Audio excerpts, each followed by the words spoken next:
Cooking মেহফিলের আরও একটা নতুন রেসিপিতে আপনাদের সকলকে স্বাগত জানাই। আজকে বানিয়ে দেখাবো আলুর কাটলেট, তাও আবার বিভিন্ন রকম সবজি দিয়ে। তো চলুন রেসিপিটা শুরু করি। যেহেতু ফার্স্টেই বলেছি আমি সবজি দিয়ে আলু কাটলেট বানাবো, সেজন্য এখানে আমি নিয়ে নিচ্ছি বিনসটাকে যতটা পাতলা করে কাটা যায় কেটে নিয়েছি। গাজর, একটা গাজর নিয়েছি, গাজরটাকে আমি গ্রেট করে নিয়েছি। একটা মিডিয়াম সাইজের পেঁয়াজটাকে খুব মিহি করে কুচিয়ে নিয়েছি। 3টে কাঁচা লঙ্কা কুচিয়ে নিয়েছি, আর নিয়েছি আদা কুচি। ওভেনে কড়াই চাপিয়ে কড়াইয়ের মধ্যে দিয়ে দিলাম 2 টিস্পুন সর্ষের তেল। তেলটাকে ভালো করে গরম করে নিয়ে ওর মধ্যে দিয়ে দিলাম আদা কুচি আর দিলাম কাঁচা লঙ্কা কুচি। আদা আর কাঁচা লঙ্কা কুচিটা একসঙ্গে তেলে ভাজলে এর ফ্লেভারটা কিন্তু খুবই সুন্দর আসে। কাঁচা লঙ্কার একটা ঝাল ফ্লেভার আর আদার যে সুন্দর একটা ভাজা ভাজা ফ্লেভার, সেটা কিন্তু এই কাটলেটে খুবই ভালো লাগে। ভেজে নেওয়ার পরে এবার আমি এর মধ্যে দিয়ে দিচ্ছি পেঁয়াজ কুচি। এবার এই পেঁয়াজ কুচিটাকে একটু ভেজে নেব, খুব বেশি ভাজবো না, হালকা লালচে ভাব চলে এলেই এটা কিন্তু ভাজা হয়ে যাবে। দেখুন পেঁয়াজটা আমি ভেজে নিয়েছি। এবার এর মধ্যে সবজিটা অ্যাড করে দিলাম, বিনস আর গাজর কুচি। এবার বিনস আর গাজরটাকে খুব ভালো করে একবার ভেজে নিতে হবে। প্রায় 1 থেকে 2 মিনিট কিন্তু এটাকে হাই ফ্লেমে ভেজে নিতে হবে, যাতে এর থেকে যে জল বের হবে সেই জলটা কিন্তু শুকিয়ে যায়।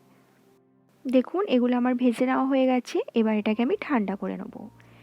অন্য একটা পাত্রে আমি এখানে নিয়ে নিলাম 3 টিস্পুন ময়দা আর নিলাম 1 টিস্পুন কর্নফ্লাওয়ার, দিলাম স্বাদ মতো নুন। এবার ভালো করে মিশিয়ে নিয়ে একটা স্মুথ পেস্ট বানিয়ে নেব নর্মাল জল দিয়ে। দেখুন কতটা স্মুথ বানিয়ে নিয়েছি, এরকমই কিন্তু পাতলা করেই বানাতে হবে। একটা পাত্রে আমি এখানে নিয়ে নিয়েছি সেদ্ধ করা আলু। এবার এর মধ্যে দিয়ে দিলাম ভেজে রাখা মশলাটা আর সবজিগুলো, দিয়ে দিলাম স্বাদ মতো নুন আর দিলাম 1/2 টিস্পুন গরম মশলার গুঁড়ো, দিলাম 1 টিস্পুন চিলি ফ্লেক্সটা অবশ্যই অপশনাল, কারণ আগে আমি কাঁচা লঙ্কা ইউজ করেছিলাম, তো ঝালটা আপনাদের পছন্দ মতো দেবেন। দিলাম ধনে পাতা কুচি। এবার সমস্ত কিছুকে হাতের সাহায্যে খুব ভালো করে মিশিয়ে নেব। আজকে আমি যে কাটলেটটা বানাচ্ছি এটা কিন্তু খুবই সহজ বানানো। এটা আপনারা বাচ্চাদের টিফিনের জন্য খুব সহজেই বানিয়ে নিতে পারেন, আবার সন্ধ্যার স্ন্যাক্স হিসেবেও এটা কিন্তু পরিবেশন করতে পারেন। দেখুন আমার খুব ভালো করে মেশানো হয়ে গেছে। এবার হাতে অল্প একটু মিশ্রণ নিয়ে নিলাম, এটাকে এবার কাটলেটের শেপ দিয়ে দেবো। দেখুন আমি কেমনভাবে কাটলেটের শেপ দিচ্ছি, আপনারা আপনাদের পছন্দ মতো শেপে এটা বানিয়ে নিতে পারেন। আমি রাউন্ড শেপে দিলাম। শেপ দেওয়ার সময় অবশ্যই লক্ষ্য রাখবেন সাইডগুলো যাতে ফেটে না যায়। দেখুন আমার একটা কিন্তু একদম রেডি হয়ে গেছে। এবার এটাকে আমি যে ব্যাটারটা বানিয়েছিলাম সেই ব্যাটারে কোটিং করে নিচ্ছি।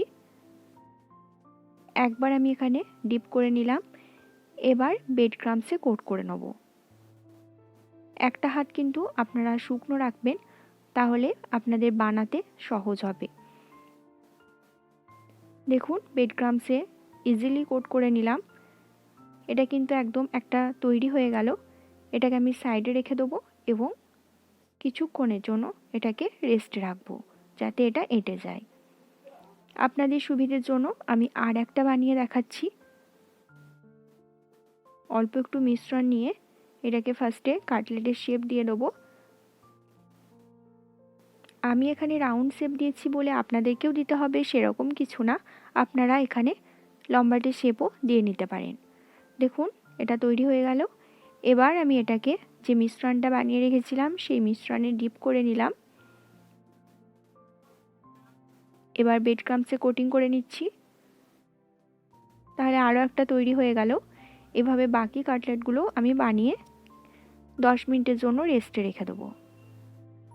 আমার কাটলেটগুলো সবগুলো বানানো হয়ে গেছে এবং রেস্টেও রেখেছিলাম। এবার এগুলোকে ভেজে নেব। তার জন্য আমি কড়াইয়ে তেল দিয়ে দিয়েছি। তেলটাকে আমি খুব বেশি গরম করব না, মিডিয়াম গরম করব। এবার এই গরম তেলের মধ্যে একটা একটা করে কাটলেট আমি দিয়ে দিলাম। কাটলেট দিয়ে দেওয়ার পরে পরেই কিন্তু উল্টাবো না, কিছুটা একটা সাইড হবে তারপরে উল্টাবেন, তাহলে আপনার কাটলেটটা ভাঙবেও না, আবার ফেটে বেরিয়েও আসবে না। সবজিগুলো আমি ভেজে দিয়েছিলাম এই কারণেই, কারণ কাটলেটটা যদি কাঁচা সবজি দিয়ে বানাতাম তাহলে কিন্তু যে সবজিগুলো থেকে জল ছাড়বে তাতে কিন্তু কাটলেটটা ভেঙে যেত। তাই কাটলেটটা বানানোর সময় সবজিগুলো ভেজে নিয়েছি। এবার উল্টে পাল্টে দিয়ে এটাকে গোল্ডেন ব্রাউন করে ভেজে নেব। আশা করছি বন্ধুরা আজকের রেসিপিটা আপনাদের অন্যান্য দিনের রেসিপির মতোই খুবই ভালো লেগেছে। ভালো লাগলে অবশ্যই আমার চ্যানেলটিকে সাবস্ক্রাইব করে পাশে থাকা বেল আইকনটিও ক্লিক করে দেবেন।